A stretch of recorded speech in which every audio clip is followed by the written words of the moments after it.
I'm tired of believing I already got one strike against me. Our black men that walk under broken street lamps and on fractured concrete are draped with suspicion and fear despite being nameless, once old enough to understand that they can be better than what everyone and everything has ever taught them they could be. Is it fair?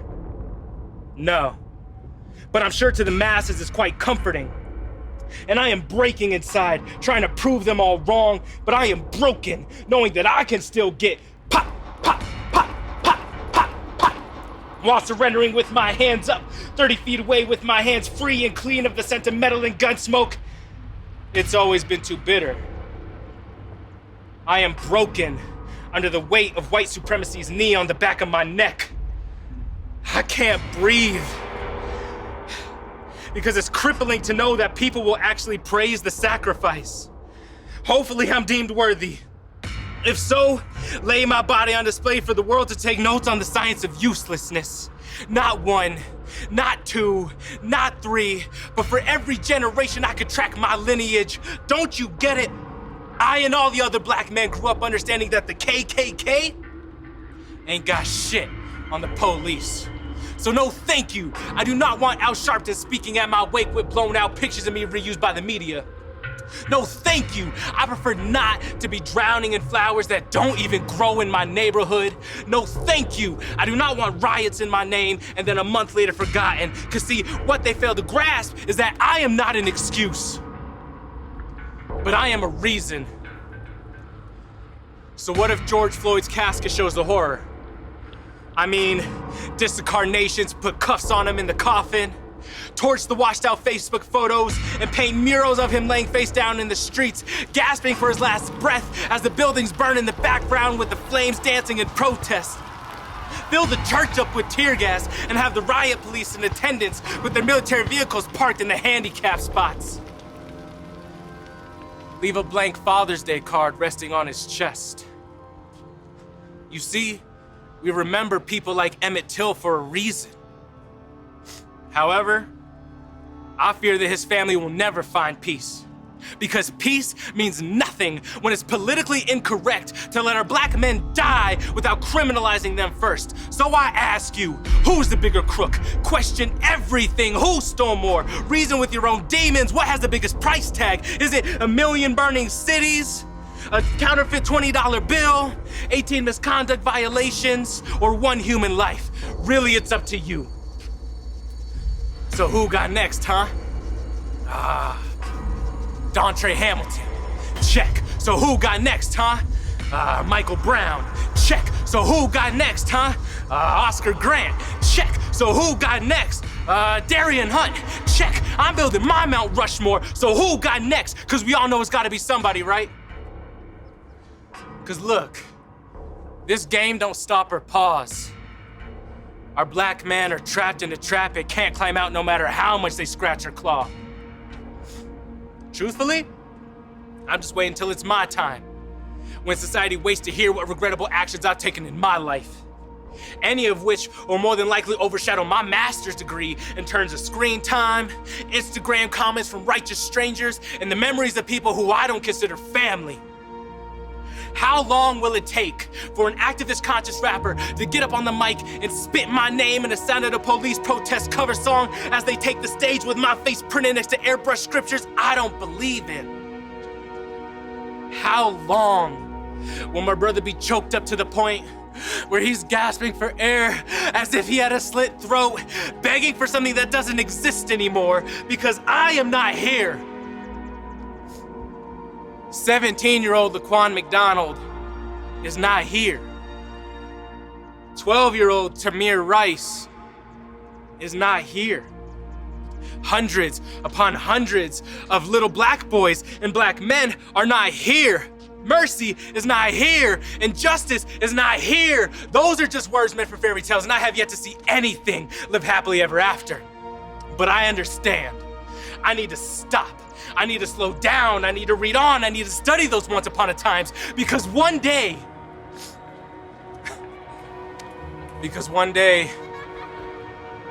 I may have a little black boy who should ponder and dream about the vastness and beauty of the universe, or why the ocean appears to be just a little bit more blue than green when the sun shimmers against its jagged skin, or how the Ninja Turtles could be any more awesome.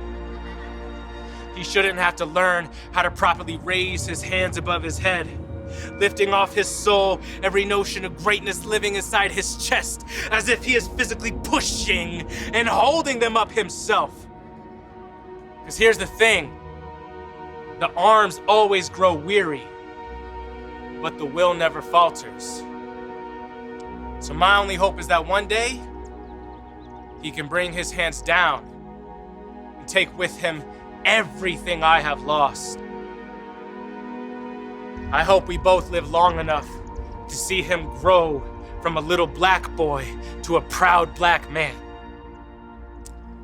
But for now, my hands are held high, more willing to protect everything that is beautiful and perfect, unwilling to use them as a shield, refusing to damage what makes me more than just another black man.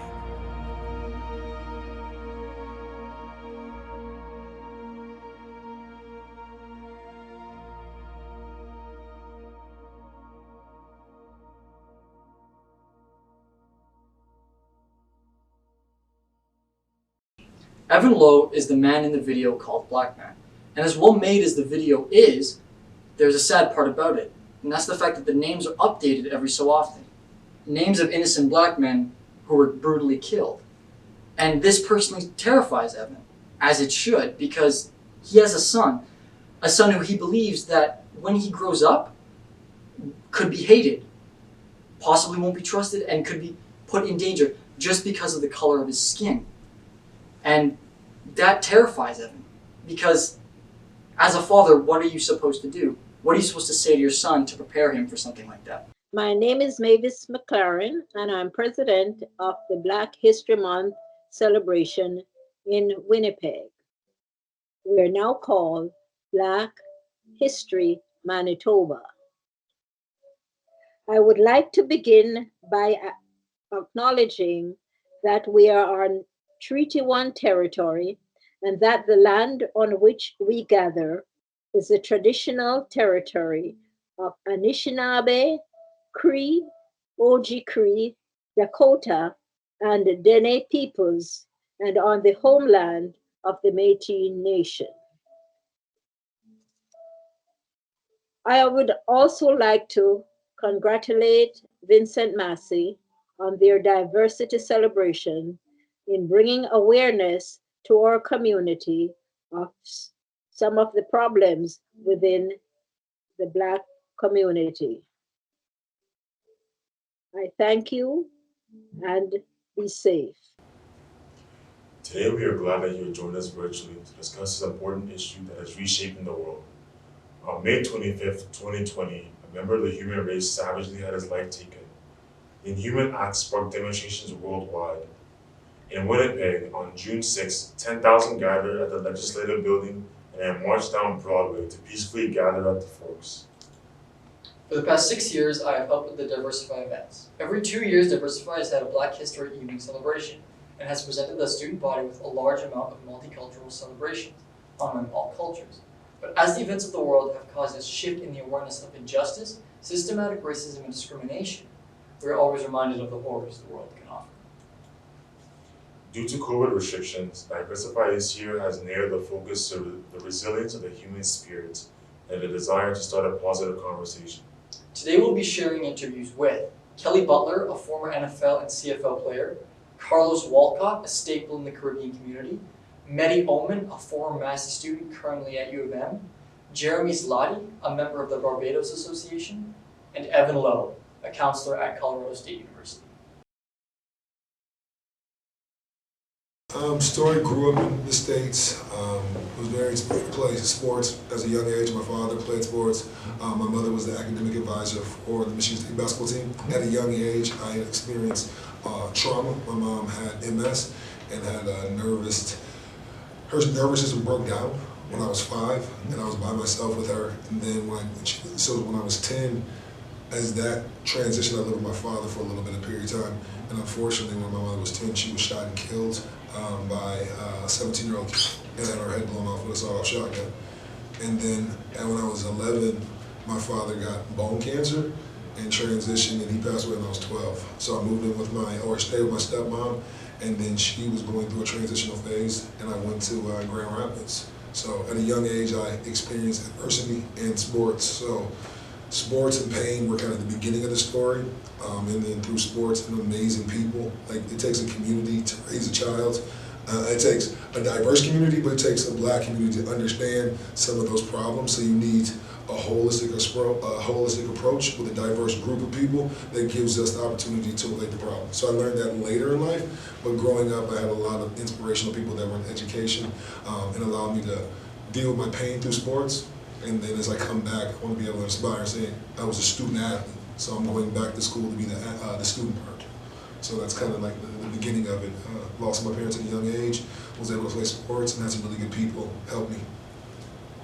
I am a black man from the Caribbean, living in North America, and I'm lucky to be integrated with somebody who's not from my race. So my kids are basically from mixed race, which they get to enjoy both worlds. I was born in Ethiopia, in a small region called Gambela, and then me and my mother immigrated here thanks to my dad in 2005. Shortly after that, I was enrolled in school, so I've lived here ever since then, and I eventually graduated high school. Now I'm in university studying for physiotherapy, and that's pretty much just a quick sum of my life story. Born in Winnipeg, my dad, Winnipeg with Ukrainian roots. My mother's from Barbados, and then majority of my family on that side.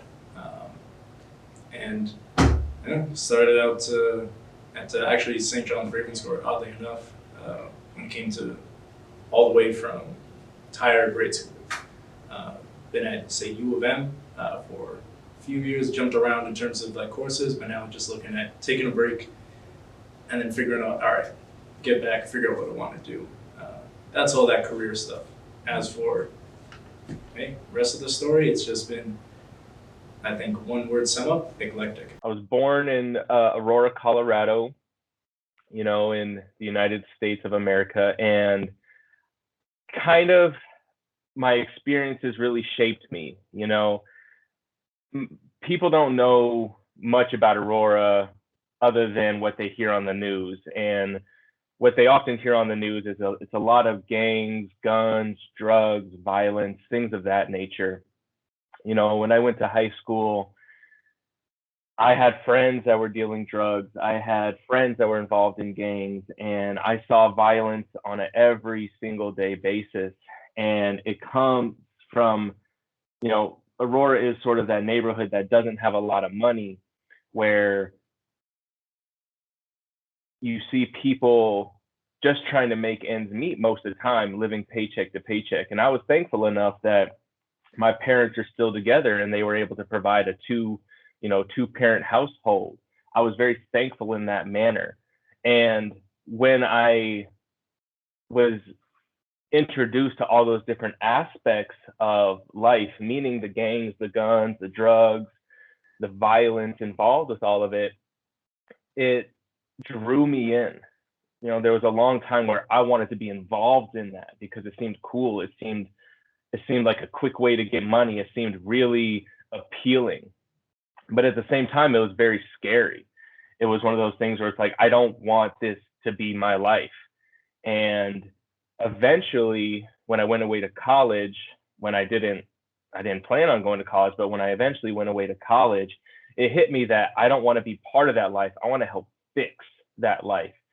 And so, I stayed in college. I was able to earn my bachelor's degree in social work, and then I was able to work towards earning my master's degree in social work. And now I am actually teaching within the same program I graduated from. I teach the Introduction to Social Work course at Colorado State University. And so there's a whole lot of story between those points, but I've had my fair shares of I will say, events that helped shape my identity and helped me understand my actual place within this world and what it means.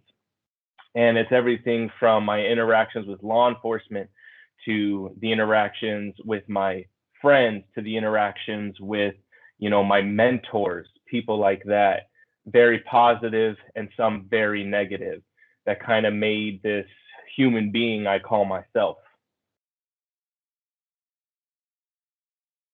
Definition of racism is going out of your way to go out there and hold somebody back, and intentionally spreading that way of thinking to other people to have them buy into that misrepresentation of something that's misinformed. I teach this in my class, but what I teach is, and this is kind of a hard concept for some people to wrap their heads around, but it's the idea that people of color cannot be racist.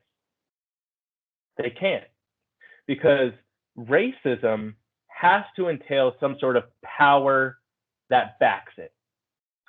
People of color can 100% be discriminatory. People of color can 100% be prejudiced. People of color can 100% be hateful. But people of color cannot be racist.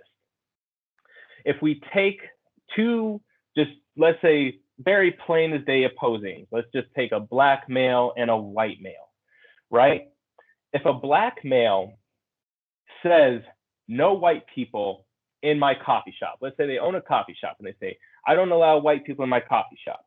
That's prejudice, absolutely. That's discriminatory, absolutely. That's hateful, absolutely.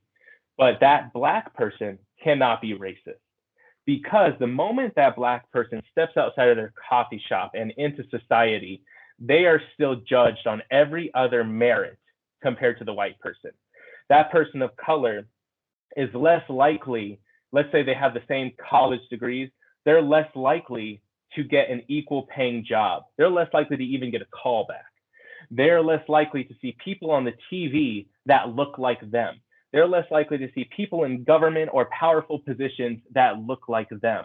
If that person were to commit the exact same crime as a white person, the person of color is much more likely to get a harsher or more of a long-term sentence compared to the white person. If they both have children, that person of color, their child is much more likely to be receive more harsher punishment or harsher punishment for equal or less severe offenses in the school than the white person's child. And so the moment that person steps out of their coffee shop, they are still faced with an entire world that has these racial biases that go against them. And that's what racism is. Racism is this idea that there is this inherent power that backs the idea that people of color are less than, less worthy, and less deserving of civil liberties and basic human rights.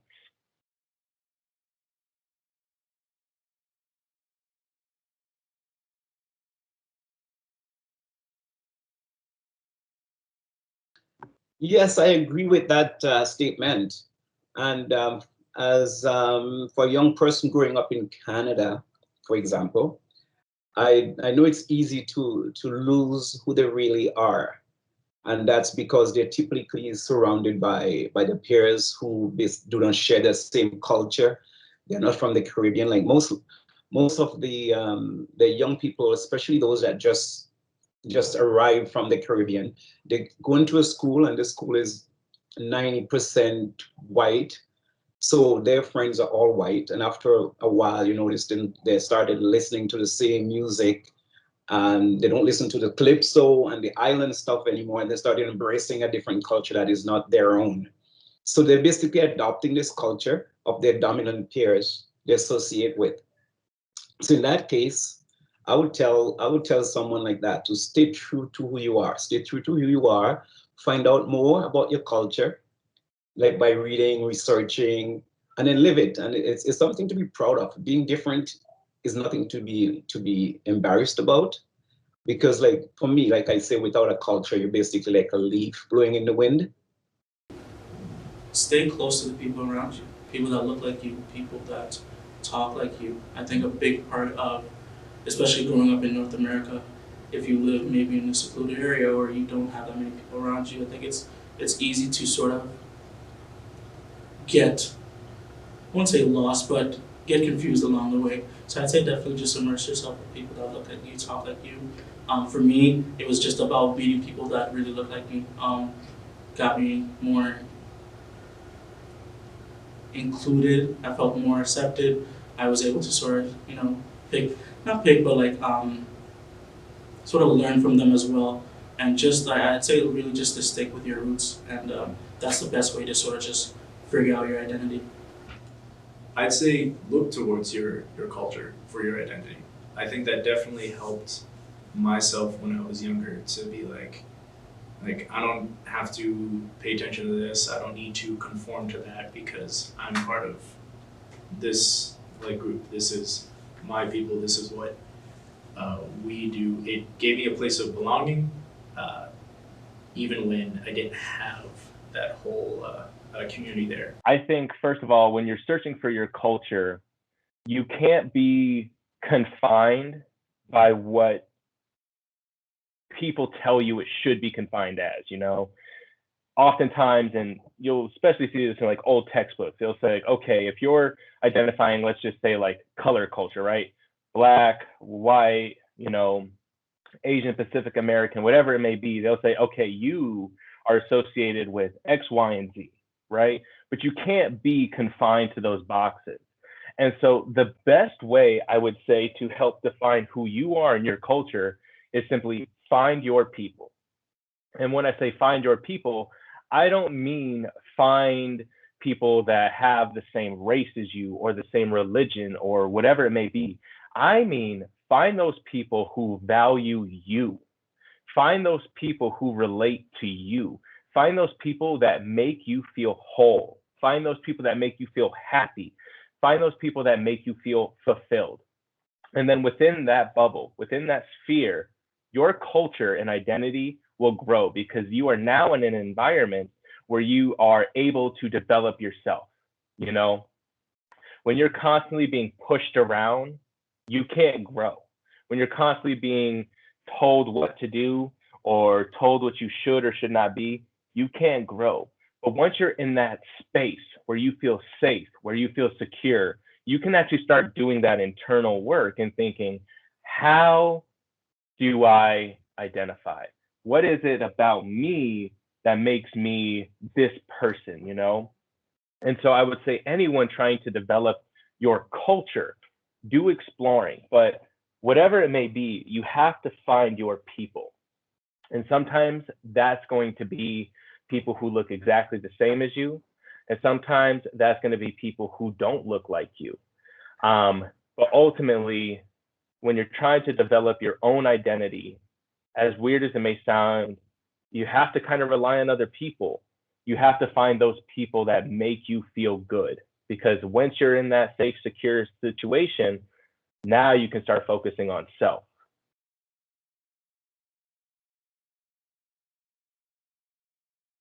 I read the book, actually, White Fragility, the book. The thing about it is when you articulate something that's already there and you make somebody aware of it, they don't want to hear it, and their mindset and their ideas become fragile, so you're afraid to hurt their feelings. It's like telling your child no. If you don't tell your child no, you're not helping the child. The white child was never told no. And then the white man was always told yes. And somehow he thought it was okay to do whatever he wanted. And then now, because we have to identify, because history has shown that what you were doing was wrong, it hurts his ego. It's like saying somebody has a big size foot, but it's really not that big. You understand what I'm saying? Yeah. It's just a misinterpretation of what really is accurate. But what's accurate is you did some things wrong. We made mistakes, but because you've had some advantages over people's disadvantages, we're gonna have to change. But that's the thing about it, is they don't want to take accountability, especially white men. And white men are very insecure. But you ask yourself, well, you own everything. You've created a lot of these things, capitalist. The European philosophy of over there that they brought over here, that they still implement systemic issues. That is the ability to create the business, but not want to deal with HR complaints. White fragility. First, you have to reintroduce what's the narrative, flip the sides. If you're always the majority, become the minority. Then go in the environment that you think is so bad and understand what we're dealing with and stay there for a little while. And let me go see what your life is like and see if it's as hard as you say it is. Let me see, sit in your house, in your pool, eat your refrigerator food, and it's like, shit, how hard is this to be a CEO? Let me try it. Trading Places, Eddie Murphy made a movie, but let me just try it. Let me see if you can be broke for as long as I did. And every time you get pulled over, it's like, hey, I'm white, shit, you get shot. Let's just try it for a couple days. See how the fuck it works. I don't know, but I mean, it's not working this way for me being black, but it's definitely working that way for you being white. So you gotta go out there and qualify, you gotta be like, yo, we gotta watch the film. Let's not take it personal. Let's change some things because we have kids. And kids aren't Ray Charles. And they seeing things. If they are, they got dogs too, they have service dogs. We have to keep getting service dogs and all these things to protect us because society's so bad. When people don't want to change what they're doing, that's the biggest thing, is just being able to look at it, hold it, the eye in the sky never lie. Watch TV off without sound. You can kind of really see what's going on. So my base of understanding is that white fragility is really this concept that says when the status quo of privilege, mainly whiteness, is challenged, it's this innate instinct of white people who hold that privilege that they are being pushed out, that they are in essence being terminated, that they are in essence losing their place, and that they're fearful of losing their privilege and losing their status of being privileged. And so that takes place when things like Black Lives Matter marches, they're saying, oh, they're trying to get rid of us white people. Or that takes place when a person of color enters a position of power saying, oh my gosh, like they're gonna get rid of us.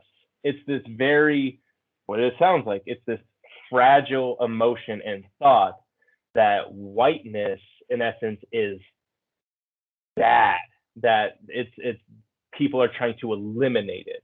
It hit home in the fact that it's something close to me. Like I have friends. I have friends who basically oozed white fragility. Basically, it's when white people, they feel uncomfortable and they go on the defensive, like when they're presented with information about racial inequality and injustice. Like during Black Lives Matter, during the protests and the struggle, I remember I was posting, I was daily making posts of what's going on and sharing stuff from even further back from than George Floyd's episode. And I was getting mostly favorable responses, but there was a few people that were kind of like, okay, that's nothing, all lives matters. And they were kind of turning a blind eye to it. And they were like, when I say, okay, the cops are doing this, somebody would say, oh, my husband is a cop, now they're gonna go beat up this cop. Oh, I'm so worried about my husband. And now it became us against them. It becomes like, okay, the one-up, it's like a one-upness where you say you're hurting, but somebody says, okay, I'm hurting too, or I'm hurting more. And I think what happens is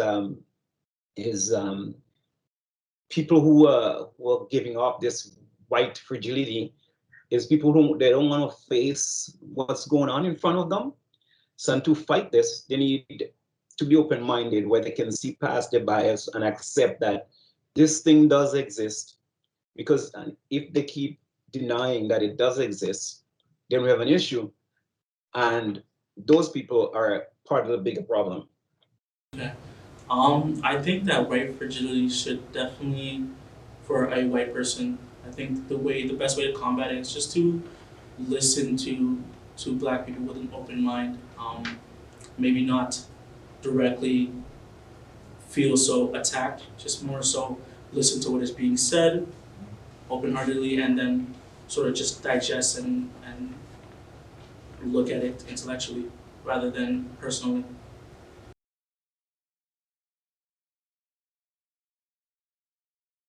I think ally looks like this. Like everything that you're dealing with, I'm dealing with from a different perspective, but you have more impact because you have more time to fix it. And then when you get into place, don't forget the people that helped you along the way. Allyship is supposed to look diverse and being able to allow people to communicate. It's like, it's not bad to have an African American speak about issues, but also have a diverse team. And then on the other side, you have to ask, how does it feel, you know, when you're not considered, you know, a racist, but white? It's very challenging because I have a lot of white friends that have never done anything wrong that are still stereotyped like that. So allyship is communication and understanding that we are playing from behind. For Ali to Black Life, those are the people who embraced us when we were basically when we were protesting all this racism that's going on out there. And like, for example, I went to the protest here, and I was surprised. I know there were white people that supported us, but I was surprised at the overwhelming support. I think it was 50-50 or even higher percentage of the protesters were white, and they were more vocal than some of us. Like, I mean, I don't know, we probably just tired of yelling the same rhetoric. And the years before, we never had this alley. The few people would kind of come out and say, we should stop racism. But I think now that this is so pronounced and this is so like everywhere, to not be an ally is basically to be an enemy of us. So basically, almost like saying, if you're not an ally, you're either in denial or you're a racist person. I think it's someone who's genuinely being educated on these sort of topics. Someone who isn't doing things or for performative reasons, right? You're not doing it for just a look. You're not doing it to sort of just fit in. I feel like there's been a recent sort of spring within the Black Lives Matter movement, which is great, but I feel like a lot of people are also very performative lately. So just someone who's keeping themselves educated, being accountable, genuinely not being performative, and yeah, just sort of someone who combats these sort of microaggressive things that come into play within Black Lives Matter, right? So yeah, I feel like that's what I consider an ally. I wanna flip some vocabulary a bit real quick. So we talk about allies, right? But what I think people don't realize is we don't need allies, we need accomplices. So allies, they can sit in the background, they can cheer for you, they can say, I'm with you. But accomplices are the people actually there with you, you know? Accomplices are the people standing next to you doing the work. You know, when you commit a crime, right? You don't say, oh, they had an ally. They say they had an accomplice because they were doing it too. People who are working towards social justice, equity, and inclusion, they need accomplices. They don't need allies. Allies are good, but we need accomplices. And so what that is that starts off with having those uncomfortable conversations in those uncomfortable places, asking, what can I do? Because the thing is, if we think about, okay, this is what I can do, we don't actually know if that's what needs to be done. We need to ask the people who are struggling, who are suffering, and saying, what do you need and what can I do? And what we need to understand about that is there are going to be times where there are certain places or certain activities or whatever it may be that are not for white people. It's not for them. That's not to say they can't be included, or it's not to say that they can't take part, but we need to understand that it's not for them. And a lot of people have a hard time wrapping their heads around that. And the way I kind of specify it is I say that's the difference between equity and equality, right? Equality, everyone gets the same things. But just because people get the same things doesn't mean they get the same opportunities from it. It's like if someone were to give Beyonce and Vin Diesel the same amount of shampoo. That's equity. We give you both a bottle of shampoo. It's going to meet the needs of one. It might be way too much for the other person, or it may not be enough, right? Now, what equity is giving people the same opportunities, not the same things. So what that means is giving people different access to services, giving people different access to resources, but it meets their needs.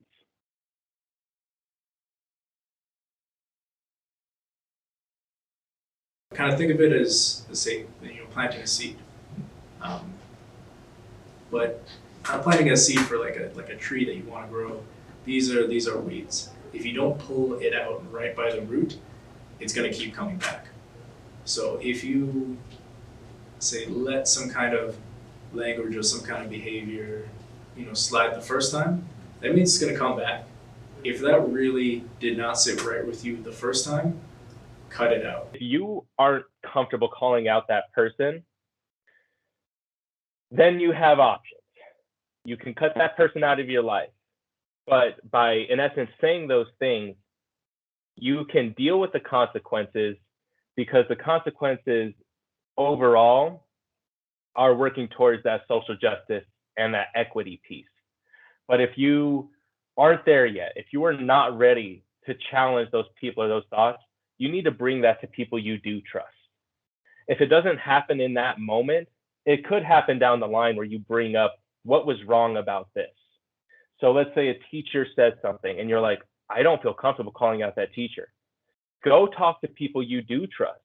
Talk to parents, guardians, loved ones, siblings, whoever it may be. And you can talk to them and say, do you think this is something we can bring up to the school? Because the thing is, we can't let people just slip with these statements that they make.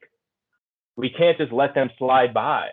We can't continue to let them abuse the people who are victims of it. And what's really hard about that is it's one thing to speak up when the comment was made about some aspect of your identity, but it's even better for you to speak up when it doesn't touch upon your aspect of identity. Yeah, because I don't see problems. As much as I don't see color, I don't see problems. I don't want to change. It's the most easy way to say with all due respect, I don't speak English. It's the most racist shit to say. It's like some new kind of racist hidden, like your notebook. What's the most politically racist shit to say? All right.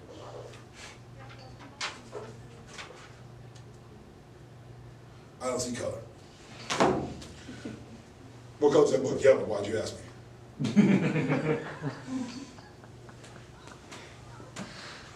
Oh my God. Do you run red lights? No, you see color, motherfucker. What kind of weird ass question is that? I don't see color. Okay, and you just walk off like this is like a pro fucking answer. I don't pay taxes. You go to jail. You just can't say that shit.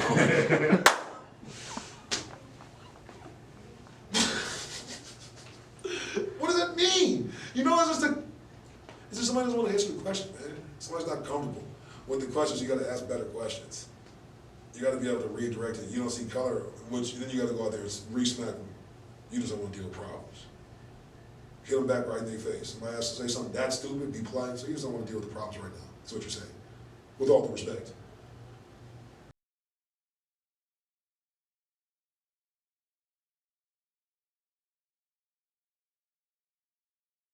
All right, that is the hardest question that people have ever tried to do, because it's a complex question, because it's a compound problem.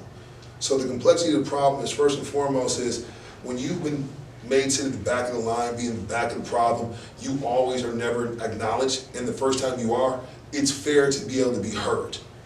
It's fair to be able to have that same sort of pivotal moment and that voice that everybody else has had, their Me Too moment, had their coming to moment, and overcoming that hurdle. When we have that opportunity to share the space, give us that time to get our footprints there, get us start back up, really rebuild some things that weren't where they need to be, and leave it alone. Yeah. That's the biggest thing, is when somebody tries to micromanage somebody else's problems and doesn't like the way that we're trying to fix something that was never supposed to be there, people want to be criticized about that. In the same voice, don't utilize one rhetoric as saying like, well, all religions matter, but we're not saying that at the Catholic Church. We're at the Catholic Church for a reason. We're at the Christian church. The Christians are the Christians, the Catholics are Catholics, and the Buddhists are the Buddhists. And, this is the hip hop station. This is not the country music station. If you go to the country music station and hear hip hop, who's mad? The people that want to hear country. Yep. So why is it that we have all these stations that you tune on to, and it's normal? But as soon as you want to turn into my station, you only play everybody else's music on my station. I would start by asking them, when did Black Lives Matter? Give me a date. I'd ask them, okay, if all lives matter, specifically, when did Black lives matter? Because they sure as hell didn't matter during slavery, right? They didn't matter during the Jim Crow era. They didn't matter during the antebellum period. They didn't matter during segregation. They didn't matter, when. So when? Give me a date. When did all lives matter? Because they haven't, right? They haven't. And so people who inherently dislike the phrase Black Lives Matter because they feel it, they're like, well, of course, everyone matters, right? We start by asking, okay, well, when did everyone matter? But also, I try to paint a different picture for them, something that is more within their reason.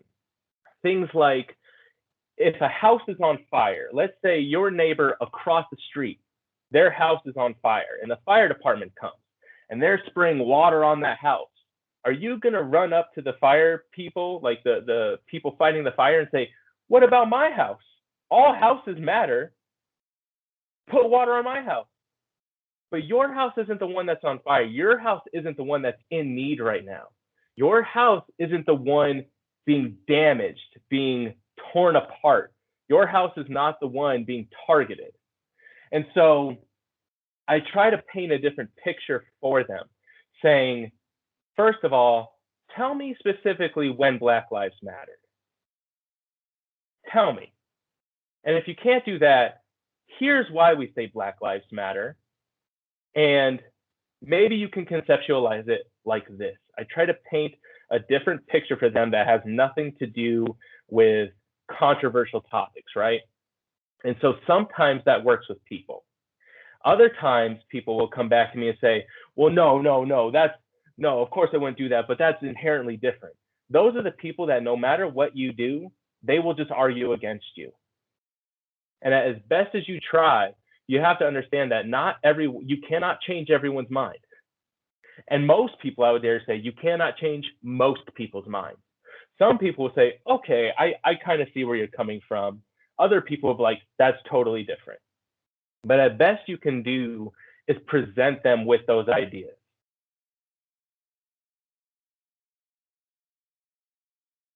When we say things like microaggressive stuff, it's just little things that go a long way. So even, for example, just the language in which you describe maybe a Black person, right? It can be completely different from how you describe a white person, right? So I think it's just little things like that it's hard to sometimes realize, but if you try to pay attention to why you do something, why you say something, why you act a certain way, it'll be a lot easier to catch on to these little microaggressive stuff that you either say, do, participate in, and that is probably the best way to sort of combat that. I'll also say just get educated on these sort of things, because a lot of the time people don't really know or understand what that looks like, right? So just do your research, look into articles maybe written by Black people that sort of help you get a better idea of what these things look like. That way you can maybe start working towards changing your behaviors, whether subconscious, whether active, and combating that issue. Yeah, you can definitely prove a microaggression, I'll tell, so within Colorado, it's especially within the northern part of Colorado where I live, it's a huge majority white population. And a microaggression might look like something like this. If I walk up to a counter to buy something at Subway, right? And the person says behind the counter, "What can I get you, my brother?" Do you think they said that to the white person in line behind me or in front of me?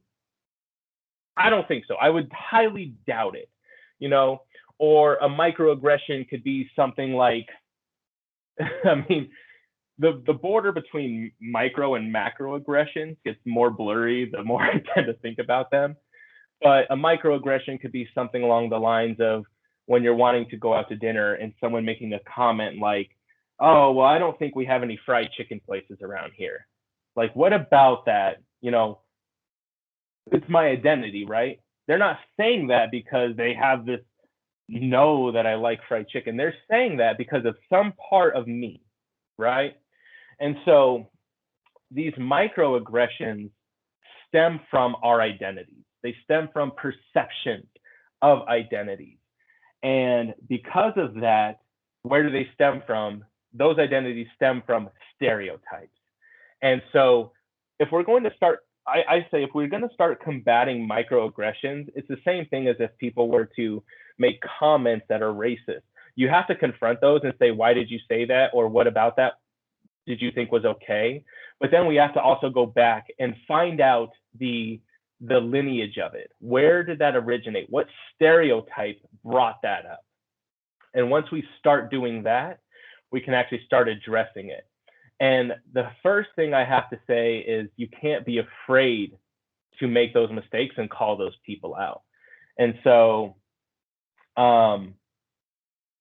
it's just these microaggressions stem from identities, and those identity characteristics stem from stereotypes. And when you link them all together, you get these microaggressions. And so if we're not willing to call them out, then we're not willing to challenge the stereotypes that back them.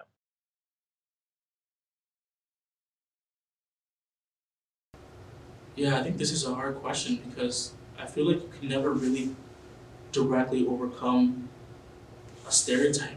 I think it's just because I know there's sometimes people that try to change that narrative, right? Where if you try to act a bit more friendly or you try to change your own personal behavior. At least in my experience, there's been times where I've tried to change my own personal behavior to make sure I don't fit in this stereotypical role. But I think that's tainted because really stereotypes don't fall into your hands. You're not the one who's perpetuating those stereotypes as a Black person, right? Obviously, if you're in a situation where you can help educate someone or open someone's eyes, then that's great. But at the end of the day, I don't think that it's actively up to a Black person to try to change that stereotype because we're not the one who perpetuates it, right? Definitely. So there's a theory called stereotype threat. Stereotype threat is the idea that people will fall into their stereotypes if they hear it enough. And it's often applied to people of color, but it's also applied to different forms of diverse identity. Basically, if you tell young, let's say, men of color that all they can be is criminals, that they aren't fit to go to college, that the only way to be successful in life is to play a sport or make music, things like that, over time, their conscious and subconscious brains start to believe it. They actually fall in and start to reaffirm those stereotypes. And so people say, well, how many people are going around telling young men of color that this is all they can do? Well, it's more than that. It's what you see on the news. It's what you see on the TV. It's what you hear in the music. It's what you hear from your favorite athletes and sports stars. It's what you hear from your president. It's what you hear from, your prime minister. It's what you hear. It's everything around you. And so if I'm watching movies and all I see in the movies are that the people of color are criminals or rappers or ball players, and then I turn on the news and I see that they're showing maybe footage of jail systems and it's loaded with people of color, particularly Black males. And then let's say I turn on music and I'm listening to rappers talk about how they got rich and famous off of doing these things and how they treat different people. Those are all messages we are inhaling at an alarming rate.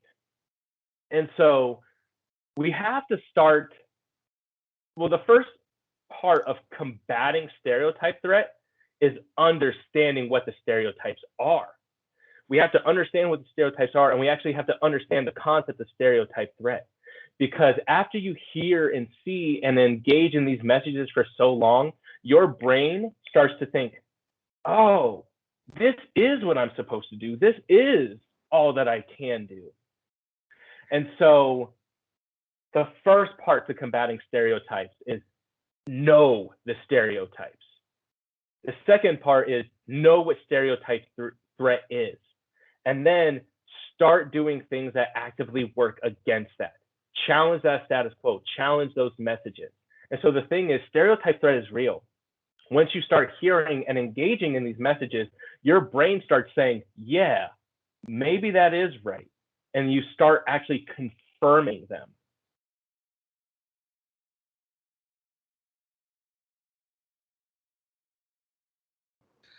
Well, first you got to tell them that, that's what I do. I give them this advice. Adversity is there. It's gonna come. There's people who don't like you. There are people who are gonna turn against you. Could be a friend. I said your friend could be racist. Like, it doesn't matter. I said, but you just gotta keep fighting. Like I said, if you keep fighting like those before us. You read about them. These guys have gone through a lot of adversity because of who they were and because of their skin color.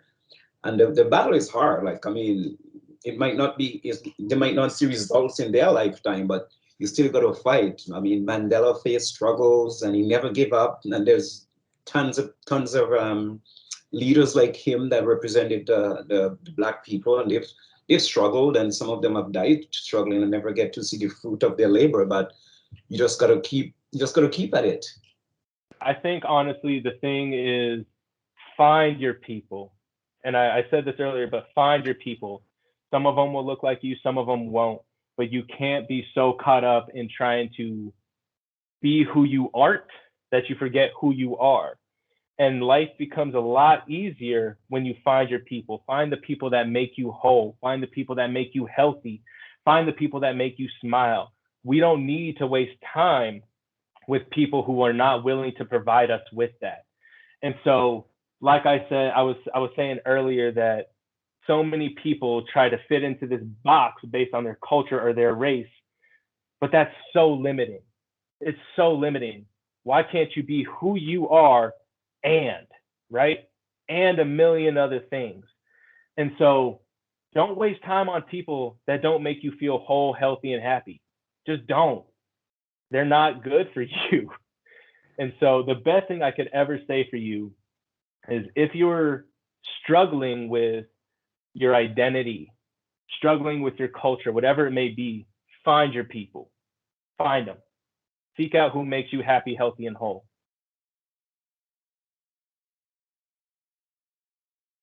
I don't think that anything that comes to race that really slides, but I can certainly understand the frustration that comes with having to consistently explain situations, systems to people that just aren't getting it.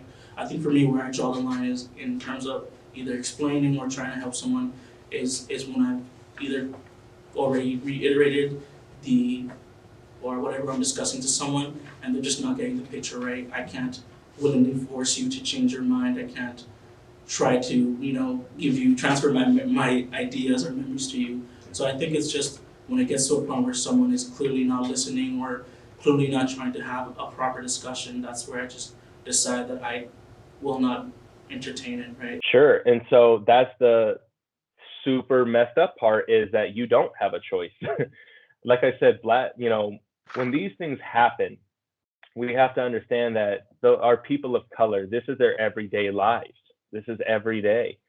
And so people who aren't faced with those daily, interactions with their race or culture or belief system being targeted, they have the privilege to turn around and then go back to whatever life they were living because it's not happening to them.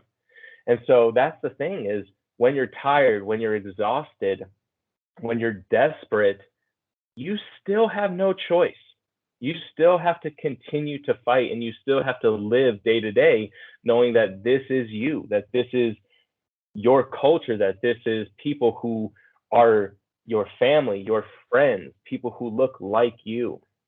And so you don't have a choice. You have to go in day after day after day and continue to fight. And there's a million different ways to fight. But regardless, even things like going outside, that is a form of fighting. Letting people see your face, your dark skin, and saying, I'm not hiding from you. That is fighting. But like I said, you don't have a choice in that. People of color don't have that option to not do that, Especially when you live in predominantly white areas, you stick out. And so being out there, within itself, you are fighting. And that's what I don't think a lot of people realize, is that they think fighting has to take this form of marching and going into the street and protesting and, you know, being on Capitol grounds and saying we want freedom, hands up, don't shoot, right? But it's more than that. It's writing letters, it's making statements, it's having conversations in uncomfortable places. It's living. It's literally just living and not letting people or these experiences end you, not letting these things that are happening tell you that you can no longer have a place in this world and you can no longer have a place in society. So you better just stay inside and hide. It's taking your dark skin, going out and showing it to everyone and saying, I'm still here. Deal with it. Special thanks to all those who agreed to be interviewed, including Miss Mavis, who gave her greetings in the beginning of the video. And especially to Kelly Butler, our new benefactor who will be taking us in new directions. Thank you all for watching Diversify Documentary 2021. I'm still here.